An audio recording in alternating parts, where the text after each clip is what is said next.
welcome to the 500 subscriber special of Jokakaka. Sure, we're drinking a lot of alcohol, so we're celebrating by drunken rambling. Why would you spoil the surprise?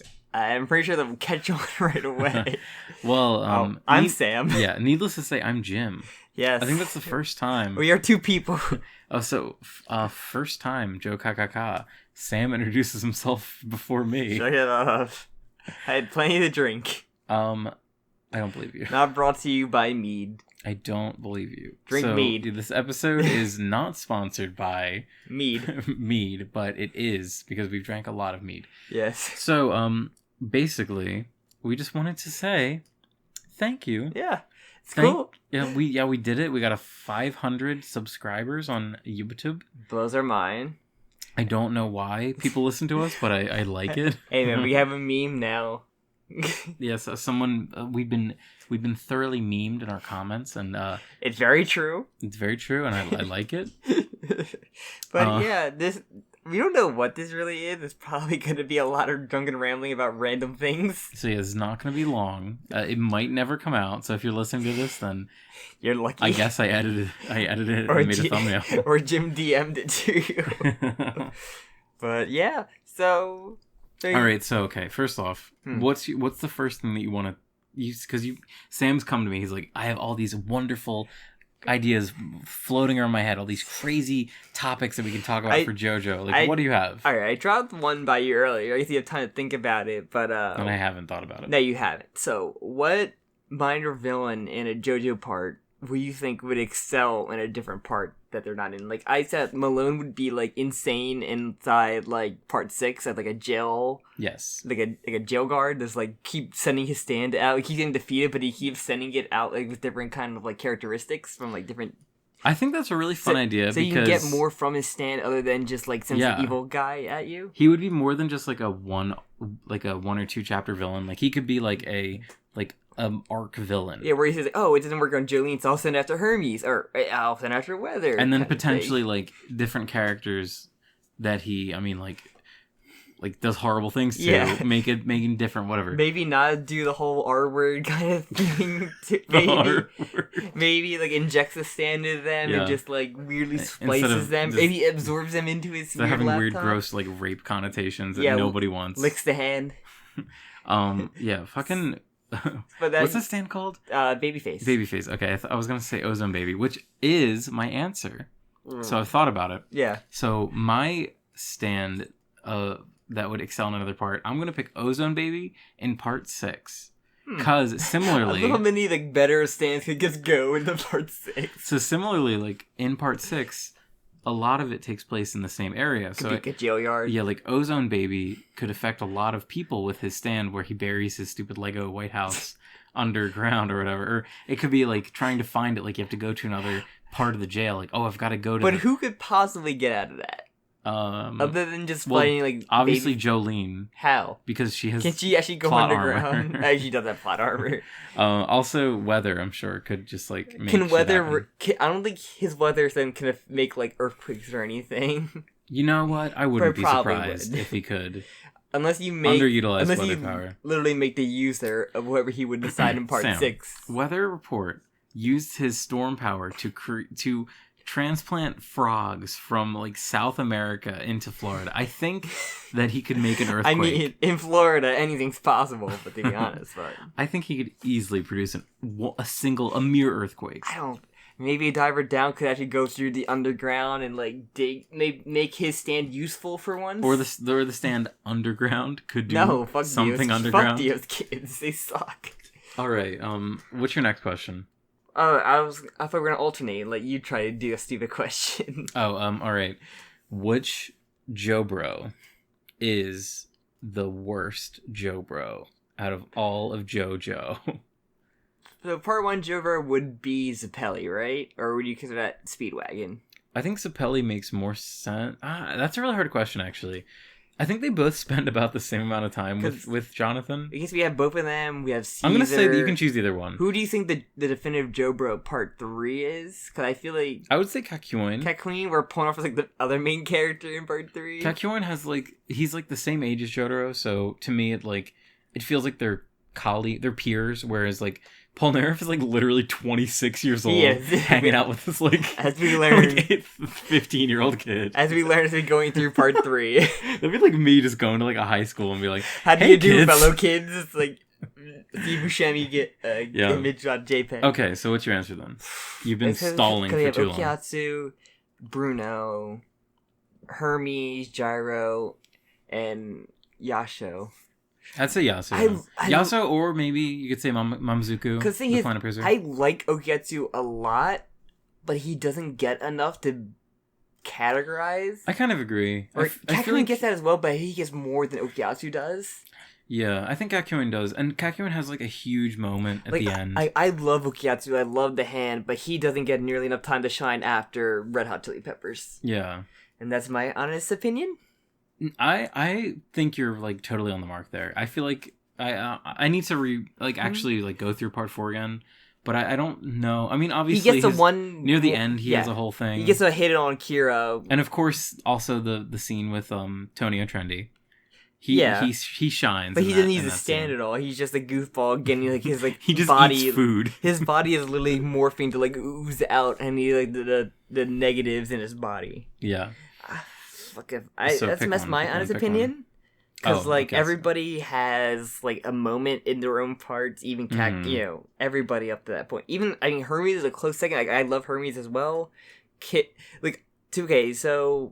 I don't think I've ever talked about my JoJo, like getting to JoJo with me, but like my one friend got showed me JoJo from All-Star Battle first, and my first character I picked was Hermes and Kiss. So really? I have a really love for Hermes and Kiss because of that.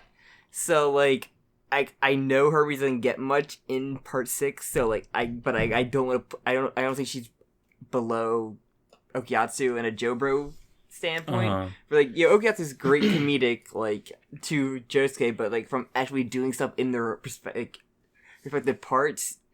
Hermes comes in more often than others, especially during the going underground. She actually comes in clutch. Yeah, well, or just as it's called, underground. I like going underground. I like it too.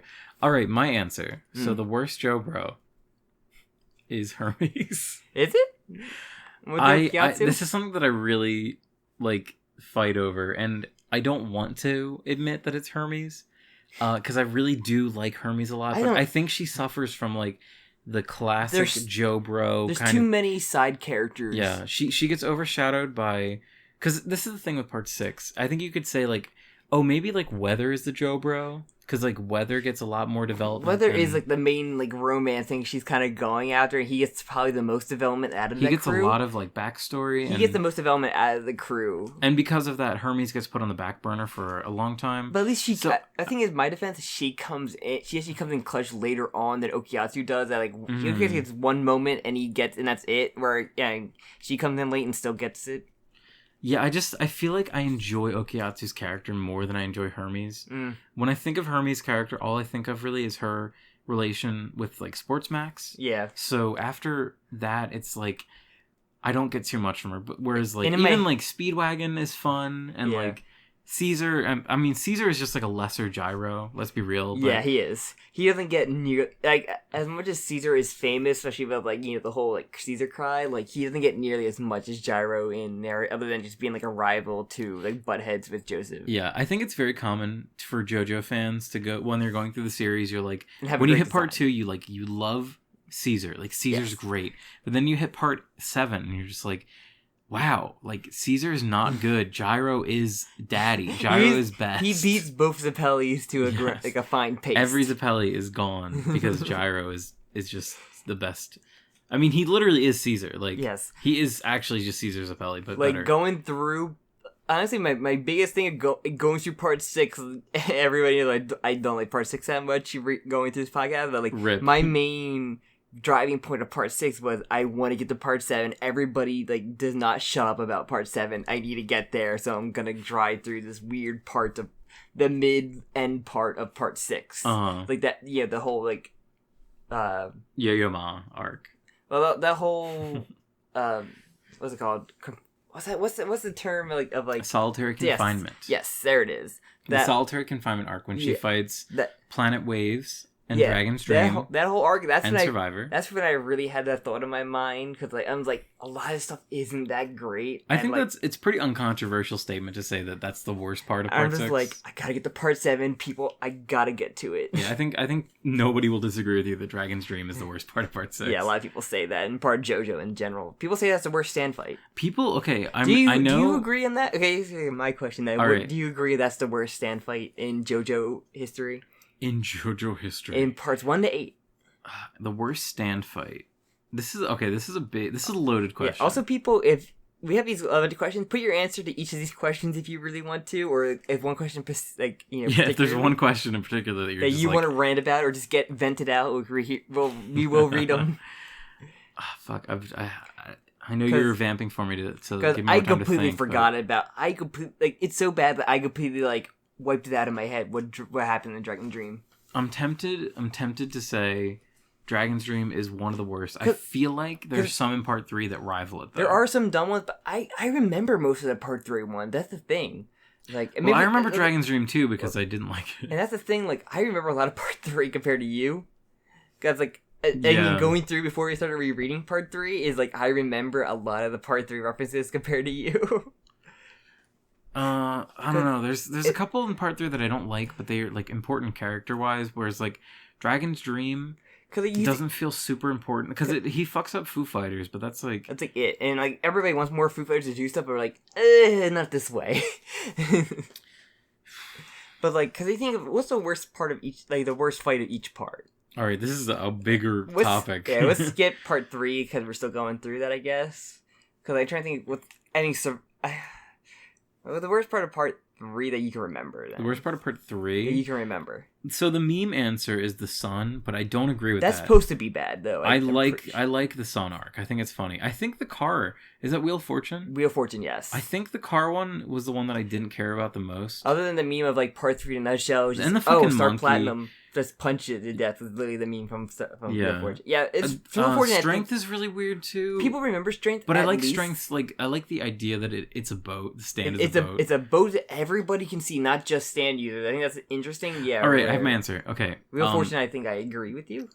What is it? Deep Blue Sea? What's the one where he first uses Starfinger? That one fucking sucks. That's Kevin Tennille stand. Yeah, that is like such a forgettable stand. I wouldn't remember it unless it was for Starfinger being used for the first time. Like that is such a boring stand. Oh, my stand swims through water. It's like a shark. Fuck that. That's it's not stupid. Clash. Where Clash is interesting because Clash has like a weird like size change aspect to it. It's not the Hangman that can go through reflective surfaces. Yeah, I was tempted to say Hangman, but Hangman has like an interesting gimmick and also the Polnareff. And he's better than when he's paired up with like Ho Horse when he's like had a partner. Partner stands are always way more interesting than just like single stands. All right. But yeah, part 4. Okay, part 4, worst stand.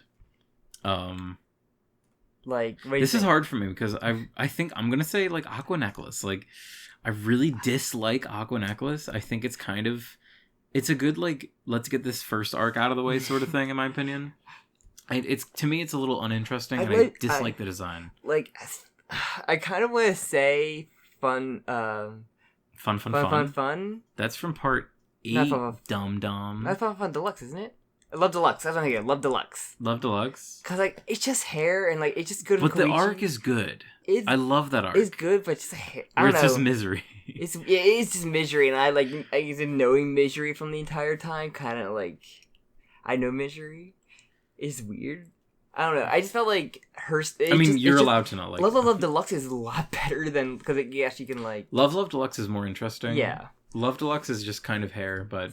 Thinking about it now, her character is what drives. She's crazy girl that she shouldn't be with, but he just is with for some reason. Yeah, but kind of like the romance that shouldn't be working on in JoJo. Yeah, it's a little problematic that they're together, like, in my opinion. Koichi like just was he a masochist and just wants to have this like torture thing. It's just like that's the thing. It feels like Koichi just like is taking the path of least resistance. Honestly, I'm surprised she didn't just end up going with him to Italy. Imagine, like, that would have been she's so protective that she would have gone to Italy with him. Maybe she just mellowed out literally really hard. just murder, like, Giorno for, like, stealing his wallet. She would not have forgiven him. Maybe she just like hardcore mellowed out once she she's in college now. She had her lesbian phase. She had her sexy phase. She had her sexy phase. In the words of Scott Pilgrim, she's a completely different person now. I'm not a fan of her too much, but then again, there's also like the telephone pole I love. All right, let's keep going. Superfly I like. What's your definitive answer? Where's stand part 4? I like Aqua Necklace. I like Aqua Necklace a lot. I love more. I think Love Deluxe or Love. It's just one love in part 4. Love Deluxe. Just Love Deluxe. Okay. All right. Part 5. Worst stand in part 5. Amanda Mirror. Hard agree. Or Babyface. Oh fuck! I forgot Babyface. We just talked about Babyface. But Babyface is memorable because he's so weird and creepy. Okay. But Man the Mirror is just forgettable, other than just Fugo's introduction. Here's my justification. So Babyface is important for Giorno's character growth. Man in the Mirror is important for Fugo's character growth. Yes. And Fugo is not a character. Yes. For most of part 5. Unless you consider the light novels Purple Haze Feedback, which is very good, and I don't consider them canon. So I'm going to hard agree with you. I'm going to say Eluzio, least favorite Santa part 5. Almost like without contest. What do you count Luca as a character? He's not a stand user. The shovel could be a stand. We don't know. We haven't confirmed. He's not a stand user. All right, part 6, we kind of agree. Dragon Dream. Dragon Dream's worth. Okay, part 7. I'm tempted to just jump to the Boom Booms. I was gonna say Boom Booms, but like Pork Pie Hat Kid is my competitive like go-to reason for stupid stands that I remember. Pork Pie Hat Kid also has a really great like Johnny like arc where it's like about Johnny learning how to use his stand better. I say Boom Booms. The Boom Booms to me just felt like I remember the names, but I don't remember what they do. I remember them just making Boom Booms. They make the boom. You just picked up a Boom Boom, baby. That's all I can think of. It's just fucking Adventure Time. Yeah, that's the thing I think with the Boom Booms is that I don't have like a strong memory of them. Like everybody else, every other stand I can picture like even like was it 12 Men? Yeah. Like I remember. I think it's 8 Men. 8 Men. Someone in the comments. They multiply. We're drunk. And then part 8, I guess you could say Blue Hawaii. I'm gonna guess. Oh, hardcore Blue Hawaii. Fucking sucks. Fans of the show know that I hate Blue Hawaii. Cause like. I don't remember what the fucking twins were. The soccer twins? The Aphex twins? Yeah, I hardly remember what I feel that I always get the memory that their ability like didn't matter what they did in the part. If I recall correctly, they could like absorb something in one arm and then shoot it out in the other. But it would like change it in some way. I hardly remember them actually using it in my memory. It's been a while since I read this part, but like, these Blue Hawaii, I have that image of like the old lady going through the fence or the baby trying to get through the elevator. Not an elevator. It was a bathroom. It's still going through like a door essentially, and. I still can't believe that Gappy didn't just kill that fucking baby. He probably would have. He should have. He should have. I don't know why because the whole point of that arc is that he like submits to the baby. He lets the baby kill him. The baby, like just like Samus in Metroid Other M, submits to the baby. I don't know that reference. The baby is I believe in you. It's the baby, but yeah, we did it. You say Blue Hawaii Eyes, yeah. It sounds like the twins, cause like their ability is so insignificant to that part. I feel more other than Gappy CQ seeing them to death. So, okay, there was a scene... They're so forgettable. Yeah, they were very forgettable. Where Blue Hawaii, I still remember, and Yasha gets her moment with like, Trish, where she has the pole, and literally just beats him. So, one of my biggest complaints with Part 8 is how a lot of the early antagonists are extremely forgettable. Like, remember the tornado guy? Remember the stand that could do tornadoes? Was the architect? No. Who the fuck was the guy with the tornado? It was the one where we see Tsurugi's power for the first time, where he turns all the buses into... That is escaping my drunk mind right now. Yeah, see, this is how bad some of the, like... not bad, but forgettable some of the was Part 8 antagonists. I don't know. I assume he was, because he was a bad guy. But so, there was a scene kind of recently in Part 8 where we see... all of the like minor antagonists like hanging out with Jobin in the baseball arena, and to me it was just like I don't care about these characters. Like I didn't feel like these characters were like super intimidating. To me, like the rock humans didn't feel really threatening, at least from like Damo was like the big one for me. That sounds like a part where like You're like, it's kind of what the Part 5 anime did, where like you get this hype, since you read Part 5, you get this hype of like, oh my god, all the Hitman teams hanging out, and you kind of love that, but like, you kind of getting that at the first, at this plate where you don't know any of them now, or like they're kind of lame when you first introduce them. I wonder if they will do that when they do the anime. They might have a scene, they might forward that scene where they show all the characters, like the Aphex Twins and... Or they like kind of like... The architect Yo. Weave together like the flashback parts into the modern stuff more. That'd be interesting. Because I have famously said that the flashbacks are the best part. Yeah. One of the best parts of JoJo. That and Joven chapters. Yeah, Joven just being a cool boy. Yeah. Oh, well, hopefully we can name this episode just like, Part 8. Like, just to start what we discussed. Bullshit. Nonsense. Drunken bullshit. There we go. There's our official name for the part. Alright, so let's move things on to Part 8. So... What do you have? What do you think? Do we need to put more tinfoil on our Who do you think is going to be the main villain of Part 8? I'm joking. Are you joking? Because, like, it's either Joven or the head doctor. I cannot imagine. It's probably Joven. I think I said this in our past part, but I'm pretty sure Part 8 will end with... It's going to be Joven and Gappy teaming up to defeat the main villain, and then once they're done, they have their standoff. Yeah. Kind of like, kind of like Part 7 kind of had after he beat the main villain of Funny. It was going to be him versus Diego. Yeah. It always had to be Jonathan versus Dio. That's the interesting thing about JoJo is that we don't have the typical sort of antagonist role. And I still have in my gut that it's going to be Gabby somehow take a bite of the fruit and dual wield Soft and Wet and Killer Queen. Mm-hmm. It's gonna be that weird, crazy thing, like the world coming out. That would be really cool. Diego. I really would love to see Killer Queen again because Killer Queen is fucking cool. And just imagine like that image of this one guy with two stands on behind him about to punch someone. Because we haven't really seen that. I mean, like, there's been times where like Rohan has had Cheap Trick on his back, so like technically Rohan has had two stands. I took away the grease on your body, so now you're more flammable or something to like that. Just like, that's what I'm excited for, just that one image, just like, then to come back around on him being two people. Yeah. He has the two people that want to help Holly, like, kind of like symbolizing them coming out together. Yeah. To save the day, to get the fruit that saves Holly. Because, like, when Araki did the World Diego reveal, it was kind of like this moment that could never be recreated. Good luck to Part 7 readers in November.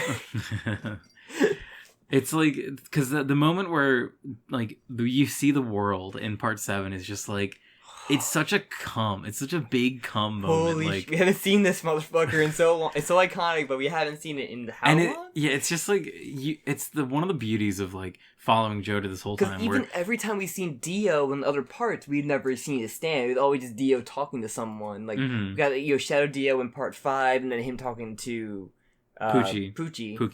Poochie, he went back to his home planet. But yeah, he's just like, I'm expecting something. Yeah, some to have that moment, like that one panel reveal of like the world is like, holy fuck. Because we had the image of Killer Queen come out in the flashback, and it was like, yeah, we've seen him several times. It's so cool to see Killer Queen again. And he's doing like the pose. It's nothing different about him, like, because I think other than his ability a little bit, because I think. Because the original Soft and Wet had the bubble thing. No, Killer Queen had the bubble that could explode or something, and then original Soft and Wet could just steal the property or whatever it was. Yeah, as far as we know, it was just Killer Queen with bubbles. Yeah, Soft and Wet could just like plunder things. Killer Queen's original ability was more like a mini sheer heart attack. Yeah, because remember the scene where he like went inside the body. He does have sheer heart attack. That remember? I think at one point, doesn't he? Yeah, well, because he uses. He uses like mini bombs inside. I don't remember exactly. He went inside into Josuke's body, or sorry, Josefume's body. And he used like tiny little killer queens to like save his body. Tiny little sheer heart attacks. So we know that like Kira has like similar powers, but it's like a little change. It's a mix of everything with the bubbles as well. Yeah, and we've never really seen Josefume, like, we only saw one scene where he like removed pepper. There was like pepper that got spilled into his ramen, and he like removed the pepper. We still haven't seen Josuke use his plunder ability in a very long time. He has a bubble shield. I remember he basically uses bubbles for defense and then just get fucked up no matter He's what. just done interesting things with bubbles. He's like hurt people through bubbles and used bubbles to like jump and shit. And then the recent chapter he uses to like basically like knock out the guard by like putting two bubbles to his ears and then just like shooting him in between to like fry his brains, I guess, which is like horrifying. Very much so. But that's been my theory that I want to see, but I have a gut feeling that it's not going to happen. All right, back to you. Do you have another question? Another epic JoJo question? You put me through all this, like, what I'm thinking of. You said that you had a bunch of questions. I had a couple of questions, but I had my thought so deep into that, man. Okay.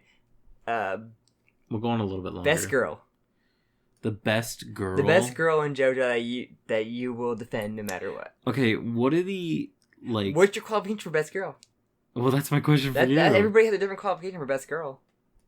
I don't know, like... Okay, so we could say best girl, like my favorite girl. Yeah, your favorite girl, or we and say then like why best you girl, love her. like the best girl.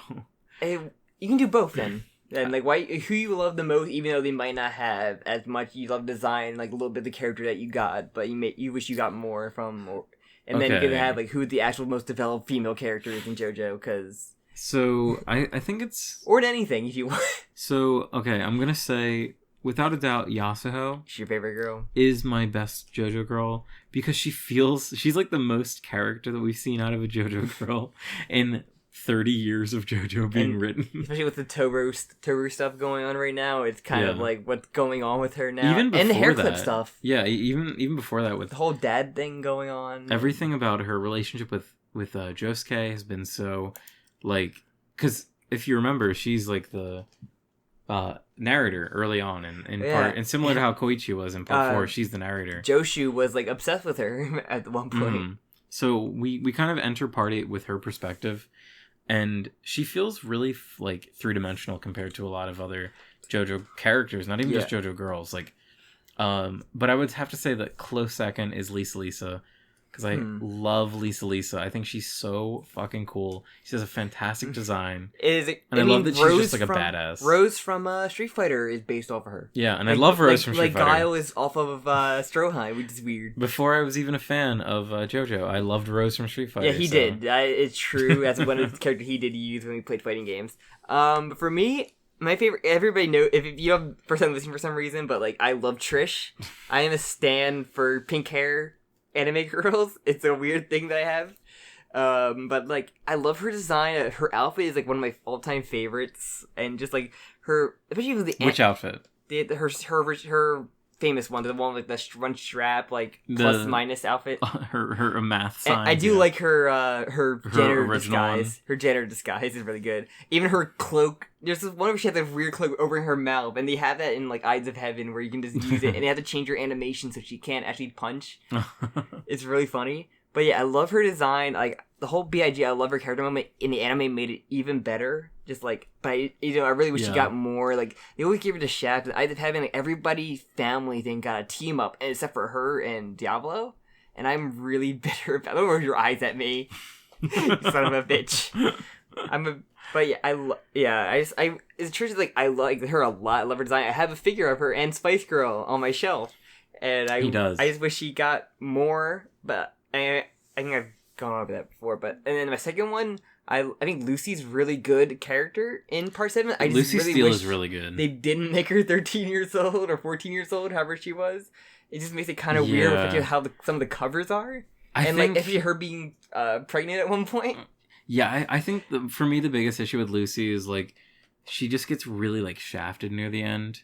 Like she gets put to the sideline. She loses like all agency at the end, and it fucking sucks. Our part 7 is her as the first lady, and her and Funny is one of my favorite, the most like tension filled parts in like anything. That's the take the napkin part, which is like my favorite part of part 7 when Funny gives his philosophy about taking the napkin, and I fucking love that. I live that philosophy.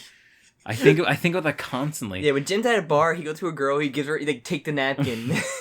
No, but honestly, like I because like if you think about it, and like I think about it literally and like physically, like there's just so many uses for the take the napkin philosophy. Yeah, Like Lucy's one of my favorite. And even Hot Pants, I really Hot love Pants as is well. very cool too. Like Another character that just kind of gets shafted. And she at the end does of part 7. off camera. Get her out of here. Exactly.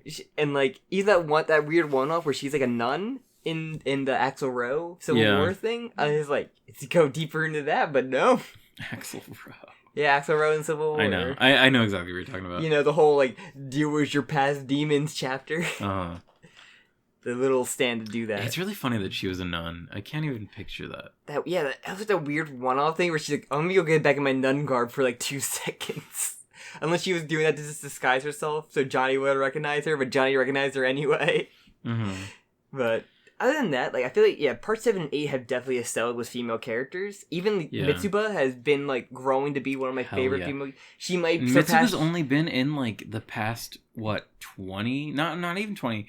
Like she's been fairly in the past recent. like 10 chapters is when Mitsuba's and like she introduced. might surpass Trish for because like I love her stance so much. I love Spice Girl and I loved Awaken 3 Leaves. Like Awakening 3 Leaves is awesome. So like fucking it's cool. Crazy like how much like I'm like loving this one character that came in super late with her like see-through pants. The last chapter that came out. Well, okay, as recording this, I don't know when this episode's coming out, but when she uses like Awakening 3 Leaves to deflect the water that shoots at her. It's like the coolest shit. Yeah. Like I love how quickly that scene escalates and like how she uses her stand. Also, a shout out to female Annesley who didn't get the love it deserved. That was the superior design that normal Annesley. I don't care who you are, you have to agree how superior the female design of Annesley is. It's much better. It's so good. But, all right, yeah, that's so you have a question now? I do. Okay, so final question of the night because why not? Only 30 minutes in. Hell yeah. So, give you 50 minutes for 500. No. Yes. Where in your list does part 8 lie as your favorite parts? I'll give you a second to think about it. It's in my upper half right now. For sure. It's not above part 7. It's not above part 4 yet. I don't think. So okay, what's your list again? So, all right, Jokakaka. I don't think I've ever written out my list of what my favorite parts. I think I have. You have. I don't think I have. I have it in like vaguely in my head. Vamp for a second so I can pull up my Google Drive. Fun fact for the fans: I apparently just keep a lot of random thoughts into my Google Drives that you have the whole just timeline. Learned today. I have the timeline. I have all this Jokakaka stuff. Okay, so how do you list your parts? Is it how they were in general? How your main character? Do you list it like all of your main character going through the part? Do you? I rank them based on how much I enjoy them. Okay, I'm not sure because like you get to think about like how your main character got through the story and like it kind of changes some parts. All right, so this might cause some controversy. It's not the first time. So this is a bit of an older list, but as I'm looking at it, I'm like fine with it. Sam's trying to peek. I'm not letting him. I'm curious. All right, so favorite part for Jim. Okay. Number 1. Oh, by the way, I want to say number 1. Number 1. I want to say this is not including part 8 yet. So does that include part 8? I'm gonna go through my list without part 8, and then I'll slide it in. So number 1. Steel Ball Run, Part 7. Okay. Number choice. 2, Vento Ario, Part 5. Number 3, Diamond is Unbreakable, Part 4. Number 4, Battle Tendency, Part 2. Number 5, Stone Ocean, Part 6. 6th place is Phantom Blood, Part 1. 7th place is Stardust Crusaders, my least favorite part. I mean, now going through Stardust Crusaders, how are you feeling now, though? Are you gonna? I think I like Part 1 better, still. We haven't finished it, but... Alright. I'm trying to think. Because Part 7 is my number 1. And I think I would... Because I didn't write it down like Jim. Did Jim just put me on the spot here? Well, I'll show you a list so you can look. Yeah. Okay, so here's my answer then. I'm going to say that I think I would rank Part 8 as my top 3rd. So I'd rank it right under Vento Ario. And right above Diamond Stardust Crusaders. No, Diamond is Unbreakable. Part 1, Part 4... What order are you ranking? I'm putting this going from top to bottom. All right, so number 1 your would favorite be Steel Ball part. Run. Your Steel favorite Run part is is Steel Ball Run. my all-time favorite. Number 2. I think Part 4. Okay. Number 3, I think, is Battle Tendency. Interesting. Number 4, I think, would be Vento Ario. I think next would be Stardust Crusaders, Stone Ocean, then Phantom Blood. That's my opinion, but then... But that's just a theory. Yeah, that's just my opinion. Everybody knows I don't like Part 6 that So then where would you slide Part 8? Say, I know it's hard because Part 8's not finished yet. We're probably like a good is it the 20, 30 chapters out. Number 3, 4 right now, I think. Below, like, definitely not Part 1 or not Part 7 and Part 4 right now, but like I want to see, once it's done, reread it, and I want to have my opinion off of that. Yeah. It'd probably, so right now, it's probably be in Part 4 and 3. A lot of things are weird, like some things like Iraqi kind of just, doesn't care about at this point, but like stuff he's kind of like reintroduced, like out of nowhere. There's a lot of weird things like that, but I want to know, like, rereading it, to, oh wow, this character actually does come back. Like, when we're done Part 8, whenever, it's like, oh yeah, Mitsuba actually became a character at this point. Like, kind of going back and reading through that, and like... I think, for me... Wow, these family members have been forgotten about for how many chapters now of the Hishikata family? Like, remember, what's Daya. Not even Daya and Hato. Just have nothing to do after like that. Yeah, I think that's one of the weakest elements of Part 8. There's so many stand users in this part that are alive that aren't part of the main crew. I saw Daya was gonna be a main crew member for how she was, like a fangirl of Gappy. I thought that most of the like Higashikatas would play a much larger role. And I mean they still could at this point. I mean but like what they call the dad always Norisuke. Before I mispronounce it, like I always do. I feel like he's always an important character in this. So maybe he didn't forget Kaito. Maybe will be good out of whatever chapter we're on now. As long as he didn't forget her. I'm sure he didn't forget Kato, the main villain. Yeah, which I always said like he's gonna go to her to save Tsurugi. That is my like tin hat theory right now.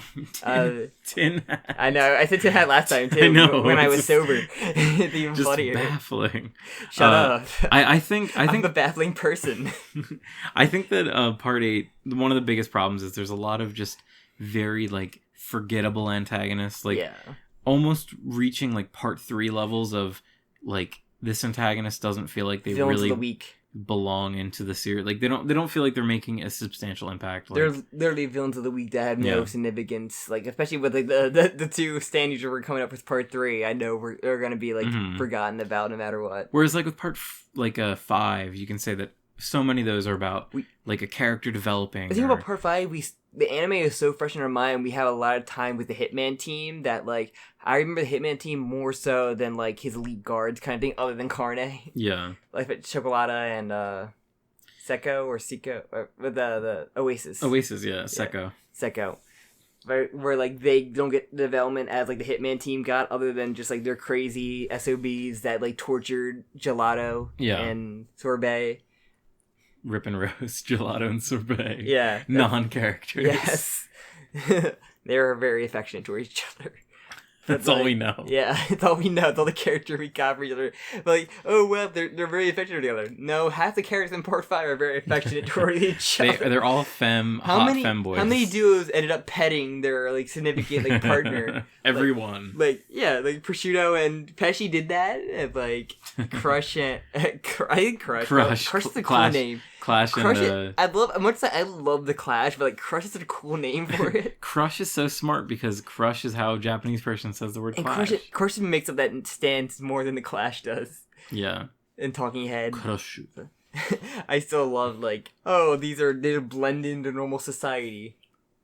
It's just like so funny when Rocky try to do that. Like these people can blend into a normal society. Like we got that in Part 3. Yeah. Like with Tower of Grey was the only time where that really came into effect. Where like it feels like a character that would blend into. Even though he came like, oh, I'm an old man coming out of the bathroom. What's going on? Isn't that massacre on the wall? I'm gonna pass out, and he did. And then like, oh wow, we killed the Stan, and he's bleeding out. It was him all along. What do you know?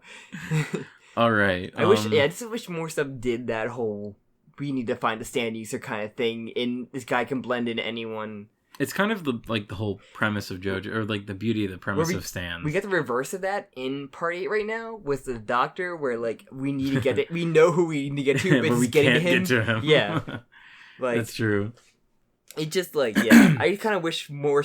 I know he loves to do the fashion thing and everything, and just unique looking characters. But like having that, you don't know who you're looking for. He did that with the boss too, but then the boss ended up. He didn't really get teased with the boss of like anyone in the crowd or like there was a whole like. But the boss had such a great reveal. Yeah, like the reveal of the boss is so cool. Yeah, the whole like switching the body thing was amazing. But like nothing really teased on that. He could be anyone kind of thing. We never really got that. Even Kira looked way too like unique to be. I always think like, of that one panel of Kira where he like the close up on his face and he just looks so creepy. I love he doesn't blend in, but he looks so creepy. Kira's one of my favorite villains. Kira's very cool. I guess I want to do one last question. More? All right, our last question of the night. Break your 3 main villains to JoJo. Oh Jesus Christ! This is a fucking main 3. I did 3, not all of them in order. Just 3 in their parts, respectively. So we can't do you can't. We have to do 3 for every part. No. Just do your 3, just like in their respective parts. Oh, not okay. like Dio in part 1 and 3 kind of thing. Because I think that's kind of cheating. All right, my 3 villains. 3 main villains. 3 main villains. Yes. Because let me just vamp for a second. Because I'm gonna do my list. Number 1, Funny. I think nothing can touch him. Funny Valentine. Who? Funnier Valentine. Funniest Valentine. Number 2 is Kira. And I think number 3 would probably be Poochie. All right. That's my 3. And I think Dio's a close 4th. Yeah. Which Dio? Part 3. Part 3 Dio. Part 3 Dio is just, I don't know, I love the last part with Dio. It's great.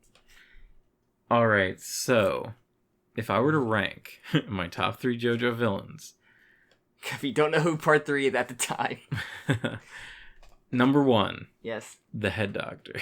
Shut up. No. No, I hate that it's just like I'm agreeing with you, but Funny is like my favorite JoJo villain. Yes. I fucking love Funny Valentine. He's so fascinating. He has such an interesting arc. And I don't think any other villain gets as much like justification as he does, because he's not wrong. Like I love Fat Funny is one of my favorite. Fat Funny's really good, but like Funny isn't a bad guy. He's not doing a bad thing. It's so interesting because like when you see JoJo and like you want to pitch JoJo to say like, oh yeah, there's a part where the president of the United States is the main villain. You're like, wait, what? And it's so interesting, especially when he uses the American flag as like a gimmick to him. It's so fucking rad. Funny is 100% great all the time. Number 2 is really hard. This is such a hard question. Poochie's really high up for me. I said it was always between Funny, Kira, and Poochie for me. Where I like Dio's iconic, but he's like not. He doesn't in like you think about it in their own part. Mm-hmm. I think like part 1 Dio probably has got way more development. I love part 3 Dio so much. I'm at like a real like toss up. Like I'm gonna say second villain is Poochie. My second favorite is Poochie because I think Poochie has a lot incredibly developed. That backstory, so cool. Like literally, like this is like so much better than so much I read apart. Another character of Poochie. He's another character where you're just like, this is the main. Like I root for this guy. He's doing good. And then Dio, part 3. Part 3 Dio. Dio, all caps, for my third, because Dio is just like. He's just iconic. Yeah, he's just fucking cool. I love it in his entire like fight at the end. And like especially with him with like the governor or senator or whatever he like fucked around senator, with. Yeah.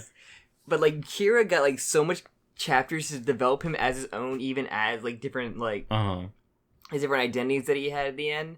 And like especially like he wants a quiet life is so good, and especially what's it called? Especially it's him during Bites to Dust. Was it Bites to Dust? Where he's like him versus like Hato who doesn't have a stand. Yeah. It's like I just love his character. Just like him trying to suppress his like serial killer instincts and everything. It's just so fascinating. Kira is really cool. He's just not like my favorite. I just wish his David Bowie persona got a little bit more time to shine. Yeah. Like I love that design more than the Kosaku. Yeah, Kosaku Kira doesn't look nearly as cool. Yeah, I'm sorry. I mean, I like his design, but like David Bowie Kira is just so fucking iconic. It is. That's it. But I think Makira is like, so fascinating, especially with, like his stand combined with another stand kind of thing was really fascinating, and even his like minor abilities were really cool. Where, like even though like he had sheer heart attack, it just like with his hand, so like he was affected by it if it got counter. Yeah, I love that. Sheer heart attack is such a great example of a stand that has like very obvious weaknesses. Yes. But it was also like super deadly. You remember when we watched the Part 4 movie and Shirahara came in out of nowhere to kill Bad Company? Instead of Red Hot Chili Pepper. Yeah. Yeah, that fucking sucked, dude. Yeah, that was that fucking Part 4 movie fucking sucked. Never gonna happen. Sequel's never gonna happen. Literally good. But yeah, that's like... It is hard. JoJo has a lot of good villains. It does. And I don't want, like... There's so many that we're not even talking about. Like, I love Part 1 Dio. Part 1 Dio is such, like, a vindictive... He's a cock. Bastard. He is, like... he lives with Joseph. Jonathan. For the whole time, too. Like, you want him to get a come up, and especially when Jonathan called him out, like, oh, you poisoned him. Like, kind of thing. It feels so good. And then he just, like, gets a power up, and then he, like, you know... All that, you want to see him get his shit pushed in. And something I've never seen anyone talk about, but I love is... So, in Part 1, we get there's kind of a flash forward from when Dio first starts to live at the mansion to the rugby scene. And in that rugby scene, Jonathan and Dio are, like, buddy-buddy. They're and like faking buddy-buddies. And to, like, think of, like, their constant relationship that they have. They're constantly putting on a front that they like each other. It's just, oh my god, there's so much to this. I know, he could have probably went on. They hate each other. Because Dio killed Dio hates him, really. Dio killed his dog. Yeah. Dio's just fucking bastard. He's just an absolute bastard. Because that's why I try to like, keep it in their own part, because you had Dio 1 and Part 3. Like, he has no kind of, like, it's hard to think of them as the same character. Yeah, he has no tie to the Part 3 characters compared to like, Jonathan. Yeah. Where, like, you know, he killed Joseph's grandfather, but Joseph didn't know Jonathan at all. He knew Granny Arena, but, like, that was all he got. Anything... Maybe he heard some good stories about, you know, how, like, honorable... How epic his dad was. How good of a gentleman from him and... From her and Speedwagon, probably. Uh-huh. And just... But, like, yeah, in Part 3, like, Jotaro had, like, no real vendetta other than hurting Holly. Mm-hmm. Even, like, everyone that cast... I think other than just having the flesh blood put in their heads. Yeah. Yeah, it makes it kind of a weird, like, ending, but... We're pulling off like, oh, you employed the guy who killed my sister, like, I want to fight you, but let me stop time, put you down the staircase, and then run back up. Yeah. Yeah, also, so much from Part 1 Dio, like, the whole, like, it rejects his humanity, like, I know it's, like, That's a meme. Great line. It's like a meme line, but it's also, like, he does horrible experiments on humans. Remember, he killed Dario Brando, his father. Yeah, Part 1 Dio is fucking evil in, like, the most sinister way. The one person we haven't talked about, like, two people, I guess, is... Wamu. I agree that Wamu is the main villain of Part 2, more so than Cars. Yeah, he's more of, like, a central antagonist than Cars is. He is more of an antagonist to Joseph. He's a more interesting antagonist, because Cars is just evil, where Wamu is so honorable that like, he put up, like a true fight, like a gentleman fight kind of thing. And, like, you wanted to see him, like... You want to see that happen, but then, like, we didn't talk about Diavolo. Yeah, Diavolo is a bit weaker for me. He was trying to go for the more mystery villain. And I know that everyone in the comments is going to be like, oh, Diavolo is, like, the big theme villain. Like, it's all about destiny and fate and yada yada. And, so I sure. I listened to one podcast. They just got to, like, the whole Part 5 thing, and they're saying about, like, so, with Moody Blues, it would have, you know, revealed the identity of the boss. Who the hell would have known the identity of the boss's face? He's trying so hard to not let anyone know. Like, it was literally like when Justice League, when Lex Luthor was in Flash's body, he takes his mask off and goes, I don't know who this is. Like, they would have no clue who he is, especially when he's Doppio 90% of the time. Yeah, kind of. I mean, like... Kind of think about that. I kind of agree, but I also kind of disagree because we know that they have, like, computers and shit that they can look up faces. Very little, like, basic laptops that only, like, Malone and they're, like, mafia guys, so, like, any lead they can follow is, like, that's the only possible way they could have a lead. Like, I know it's, like, a funny joke to be like, who is this guy? But, like, I don't know. It kind of makes sense. I like the mystery thing, but, like, a lot of the build-up with him is just, like, especially with the whole flashback of him being, like, his mother, like, held him in for, like, 2 years and, like, gave... Remember when he, like, then the priest, like, dug out his, like, his room and he found, like, his mother, like, alive under his, like... Yep. I was like, okay. Where does that come from? Yeah, Diavolo's a little fucked up, that's all. But nothing comes from that, though. Well, he's fucked up, that's all. But how did he get to his mom? And mom probably still be in prison, right? He broke her out to lock her up. Well, she could have gotten parole. We don't know. I don't know. I feel like I wonder if... I'm not sure if you give birth in prison. I know there's a case of that. It's just it happens. I'm sure it happens a lot. You gonna keep either to raise your baby in prison, or does it get put up to adoption?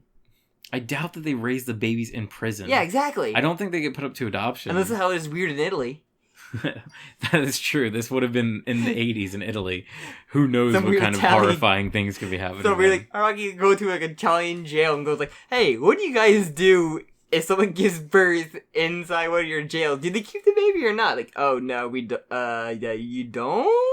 Like, I'm gonna make it so they do. I'd assume that the child just gets placed with like a foster family. Yeah, that's what I would think, because he basically got put into an orphanage with the priest or whatever, right? In part 5, Utopia.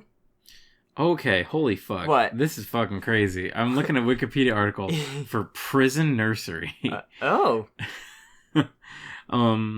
So, most prisons nurseries in the United States are only open to mothers who give birth to their children while they're serving their sentence. In most states, women who give birth prior to their incarceration are not eligible. Whatever. Housing an infant in a nursery costs approximately $24,000 a year. Jesus. However, the cost can be reduced through partnerships. Damn, that's fucking partnerships. Between prisons and local nonprofits and such. Huh. So I guess you just keep your baby in prison? In America, at least. Stone Ocean. Fuck? Part 9, Stone Ocean Part 2. An infant is allowed to reside with their mother in prison if the mother's release date is before the child turns 18 months. Huh. Childbirth and parenting classes are mandatory before and after birth of an incarcerated inmate's child. Holy fucking shit. I can't believe this. I've learned this right now. But because somehow Child Doppio had to break out, or Child Boss had to break out the mom from prison. I'm pretty sure she was in life in prison, or like she had like some kind of long service. I had to Google it, and people are gonna prove me wrong in the comments. You can't prove that she had life in prison. And like, oh, everybody's like, Sam is wrong. Like, I'm always wrong, motherfuckers. I don't think that it's ever stated that she's life in prison. We need to end this soon. We do need to end this. I mean, people are gonna prove me wrong in the comments. I'm not gonna try to. Alright, so okay. Long story short, do you have any other things you want to? No, I do not. You sure? Yes, I just Come on, 10 more minutes to get to an hour. Thank you so much, everyone, for listening to us. Now you're stealing my gimmick. I can't believe that we've made it to 500 subs. Yes. I know it's meaningless and whatever, yada yada, but it's also pretty cool. It means a lot to us who never known this big viewership. We enjoy the little things. If you are unaware and somehow still listening to this fucking podcast that we're doing right Drunken now, Ramblings. We have been doing this for 2 years, and only quite recently, in the past year or so, have we had any sort of audience. So yeah, it's really cool that people listen to us, and I just want to thank you. Yeah, we love all the comments and everything, and please subscribe, all that. Keep doing that. Spread the word everywhere, yeah, man. All those fucking things that you do. Are you gonna release this to the iTunes? Definitely not. Aww. This is a YouTube only, baby. But yeah, thank you so much. If you actually do manage to listen to our ramblings, you can follow us on the Twitters. Jim has me, his, and the whole podcast in general's links in there, I believe, right? Kind of. If you go to our Twitter account, you'll find links to our Jim Twitter will not accounts. edit this drunk, so he will put it in there soberly, I hope. But yeah, thank you so much. Yeah, put your any of the questions we asked to each other, put your response in there. It doesn't have to be to all of them. It could be to one. Anything you want to resonate to, get off your chest that people, you're off the grid kind of opinion that everybody would kind of shit on you for. We respect those. We have those. Hell yeah. You probably have those, so feel free to share. This is a nice place to share everything. Hell yeah. So, anything else I'm missing? No. Because I already told him subscribe, listen to follow our... us on Twitter. Yes, follow Twitter, all that shit. Listen to our other stuff, our Part 3 podcast, Part 8 stuff that you probably came here for, and anything else in between that you like, please give a listen to. Alright, here's the fun part. So we know that no one's listening at this yes, of course. So we can say something really embarrassing about ourselves. So, oh God, I am embarrassed that I'm still here recording this podcast. All right, goodbye. Oh, fuck you! I don't get a chance to shine. All right, bye then. Bye.